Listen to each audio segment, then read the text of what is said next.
Bukti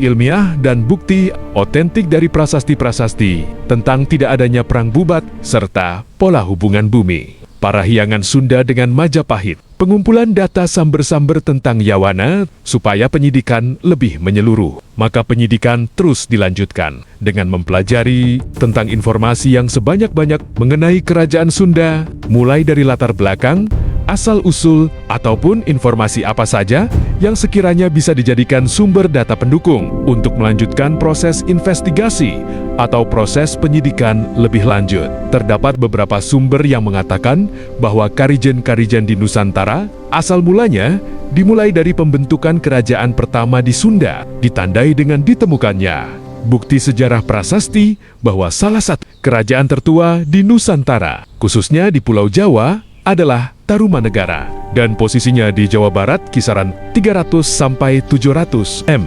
Setelah beberapa generasi, kemudian berubah menjadi nama kerajaan Sunda.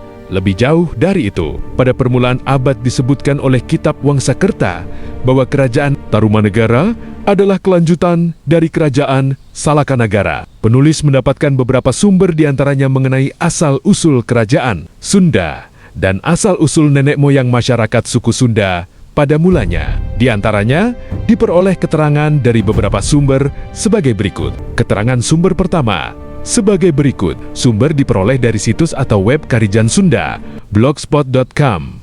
Blog karya Esa Nugraha Putra dengan judul Kerajaan Sunda, Mengenal Karuhun Urang Sunda, dan diperoleh petikan dalam bahasanya sebagai berikut. Dari mana asal-muasal berdirinya kerajaan Sunda? Mungkin diawali dengan gelombang migrasi penduduk dari negeri Yawana, India, ke Nusantara pada tahun 6000 sebelum Masehi. Alasan migrasi sama seperti menjawab alasan bangsa modern Eropa bermigrasi ke Amerika dan Australia. Sama seperti nenek moyang manusia, Adam melepaskan kenyamanan surga dan bermigrasi ke bumi. Sepanjang sejarah hidupnya, manusia merindukan traveling. Informasi yang didapat yaitu mulai munculnya nama negeri Yawana dari wilayah India, disiratkan pula bahwa merekalah yang menjadi nenek moyang masyarakat Nusantara. Tapi pernyataan ini masih bersifat umum tentunya. Keterangan sumber kedua sebagai berikut. Sumber Aki Balangantrang, blogspot.com. Gunung Sepuh, Aki Balangantrang, Rakean dan Korp, disarikan oleh Agus Setia Permana. Dari berbagai sumber, judul muasal Eki Tirem, sumber yang lainnya dengan petikan yang identik dari Aki TIREM cikal bakal berdirinya kerajaan tertua di Jawa oleh M. Yusuf, dimuat di majalah Misteri, edisi 513 20 Mei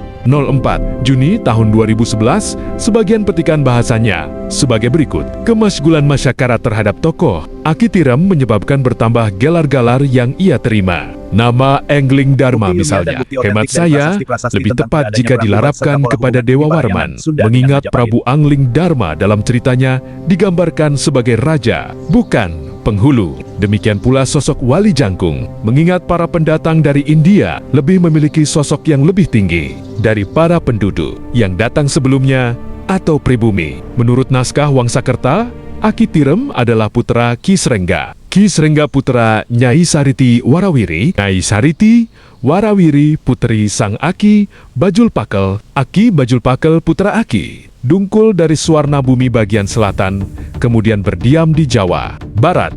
Sebelah barat, Aki Dungkul putra Ki Pawang Sawer. Ki Pawang Sawer putra Datuk Pawang Marga. Datuk Pawang Marga putra Ki Bagang yang berdiam di Swarna Bumi sebelah utara. Ki Bagang putra Datuk Waling yang berdiam di Pulau Hujung Mendini. Datuk Waling putra Datuk Banda, ia berdiam di Dukuh tepi sungai. Datuk Banda putra Nesan yang berasal dari Langkasungka. Sedangkan nenek moyangnya berasal dari negeri Yawana sebelah barat. Jika dipelajari lebih jauh lagi, naskah Wangsakerta yang ditulis pada tahun 1677 M menceritakan bahwa pendatang dari Yawana dan Shangka yang termasuk ke dalam kelompok manusia purba tengahan Janma Purwamadya tiba kira-kira tahun 1600 sebelum Saka. Kaum pendatang yang tiba di Pulau Jawa kira-kira antara 300 sampai dengan 100 tahun sebelum Saka. Mereka telah memiliki ilmu yang tinggi widyanipuna dan telah melakukan perdagangan serbaneka barang. Para pendatang ini menyebar ke pulau-pulau Nusantara. Zaman ini, oleh para Mahakawi, disebut zaman besi Wesi-yuga karena mereka telah mampu membuat berbagai macam barang dan senjata dari besi, serta telah mengenal penggunaan emaa dan perak. Mereka merasuk ke desa-desa yang dikunjunginya, seolah-olah Pulau Jawa dan pulau-pulau di Nusantara ini kepunyaan mereka semuanya. Pribumi yang tidak mau menurut atau menghalangi segera dikalahkan. Sehingga bukan saja maksudnya tidak berkesampaian, mereka pun harus menjadi bawahan yang tunduk kepada yang berkuasa. Petikan-petikan tersebut di atas menceritakan proses gelombang kedatangan dari negeri Yuana dengan tata urutan waktu seperti di atas. Inti dasar pokok bahasan sama, yaitu asal-muasal atau nenek moyang orang Sundaret, lebih dikhususkan dari negeri Yawana. Yang jadi pertanyaan adalah, angka tahun sumbernya dari mana? Dengan menyebutkan kisaran waktu tahun sebelum Masehi, apakah dari umur fosil yang ditemukan? Soalnya, fosil sejarah manusia purba hanya bisa memberikan informasi umur fosil, tidak bisa memberikan informasi penyebaran mereka. Terkecuali ada fosil dengan jenis yang sama tersebar di berbagai tempat. Informasi dari kedua petikan di atas juga belum memberikan justifikasi hukum yang valid. Tetap harus ada informasi lainnya. Keterangan sumber informasi keempat sebagai berikut. Sumber alamat website diambil dari web dengan tampilan cepat format HTML dalam format penulisan PDF books.google.co.id. Dari tampilan alamat web di atas, didapat yang didapat dalam bentuk format PDF, penulis kemudian dilakukan per-TS SIR, kemudian ditulis ulang dengan petikannya sebagai berikut: SJ8MNJBS -70 sampai 871 Nagara, KR Tabumi, BHS, Jawa Cirebon AX. Cacarakan prosa 08,29 124 HL Dluang. Judul dalam teks Pustaka Nagara Kertabumi H.1. Luar teks Nagara Kertabumi, tempelan ukuran sampul 35 x 27 cm, Helcam 35 x 27 cm, tulisan 31 x 22 900, jilid 3 I1, jenis alas naskah Deluang buatan tradisional. Sampul tebal terbungkus kain belaku Helcam yang ditulis 124. Penomoran Helcam ada dengan angka. Carakan 1-124 yang ditulis pada margin atas tengah. Tinta hitam. Tulisan masih terbaca jelas dan ruang tulisan terbingkai garis ganda. Keadaan fisik umumnya masih baik dan terpelihara. Namun kertas kusam kecoklat-coklatan. Penjilidan agak ketat, karangan Pangeran Wangsakerta dan kawan-kawan. Pemrakarsa Sultan-Sultan Cirebon tahun 1692. Tempat Cirebon, asal naskah Cirebon, tempat penyimpanan Museum Negeri Jawa Barat, Sibaduga, Bandung. Teks ini antara lain diawali dengan menyebut beberapa negara, antara lain Shanka Nagari, Yawana Nagari. Di antara penduduk tersebut, banyak yang belayar menggunakan perahu kayu getek menuju ke arah selatan yang salah satu tujuannya adalah Pulau Jawa akibat bencana alam.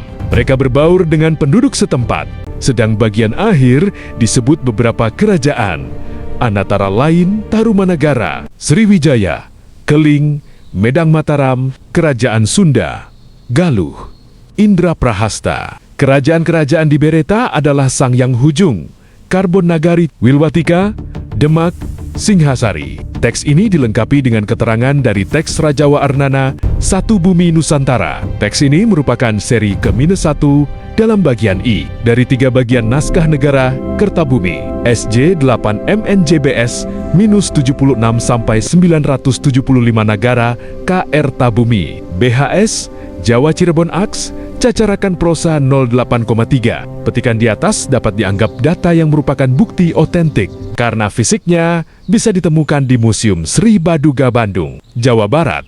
Judul buku atau kitab adalah Negara Kertabumi dan termasuk ke dalam kumpulan kitab Wangsakerja juga. Model nama yang serupa dengan kitab Negara Kertagama. Keterangan sumber informasi kelima sebagai berikut. Sumber dari buku dengan judul Atlantis The Lost Continent Finally Found, karya Profesor Arisio Santos, geolog dan fisikawan nuklir Brazil. Petikan pertama sebagai berikut adalah menarik untuk melihat bahwa Pulau Jawa dan Sumatera pada awalnya bernama Jawa.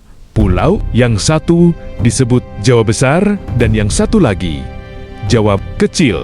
Sering sekali kedua pulau itu tidak dibedakan dan disebut dalam satu nama tersebut. Fakta ini membuktikan bahwa mereka mulanya satu. Seperti yang ditunjukkan dalam kronik Jawa Red, pustaka Raja Purwa tersebut, nama Jawa juga sangat penting. Dalam bahasa Sanskerta, toponimi ini sebenarnya berarti putih. Jawa adalah pulau putih legendaris yang telah dianggap sebagai lokasi surga, seperti dibicarakan secara mendalam sebelumnya. Apalagi Jawa berkaitan dengan Javana atau Yavana, yaitu ras-ras berkulit putih. Hal 369 sampai 370. Petikan kedua sebagai berikut. Istilah Sanskerta untuk padi adalah Java atau Java, yang persis sama dengan nama Pulau Jawa di Indonesia. Nama ini juga sama dengan sebutan untuk ras berkulit putih dalam bahasa India, yaitu Yavana. Dari istilah ini jugalah nama bangsa Yunani atau Ionia. Juga nama Jevan, putra Jevit berasal. Antonim ini dieja dengan Larones menurut Homer, sebuah bentuk yang tidak diragukan lagi. Biasa berasal dari India. Fakta ini membuktikan dengan pasti bahwa bangsa Yunani berasal dari timur jauh. Hal 451. Sumber ini memberikan fakta adanya istilah bahasa Sanskerta tentang Java atau Java. Javana atau Yavana dan pelafalan untuk Yavana biasanya kita sebut sebagai Yawana. Javana atau Yavana sendiri mempunyai arti sebagai ras berkulit putih dan Pulau Jawa atau Jawa adalah pulau putih. Munculnya nama Yawana untuk sebutan ras berkulit putih merupakan bahasa India, tentunya dari negeri India. Dan lebih jauh penulis buku itu sendiri mengatakan bahwa Javana atau Yavana atau Yawana sangat erat kaitannya dengan Pulau Jawa. Kesimpulan buku ini adalah Atlantis atau surga yang hilang berasal dari Indonesia. Artinya semua peradaban kembali ke Indonesia sebagai pusat peradaban manusia pada mulanya. Jawa dan Sumatera letak Atlantis itu. Analisa data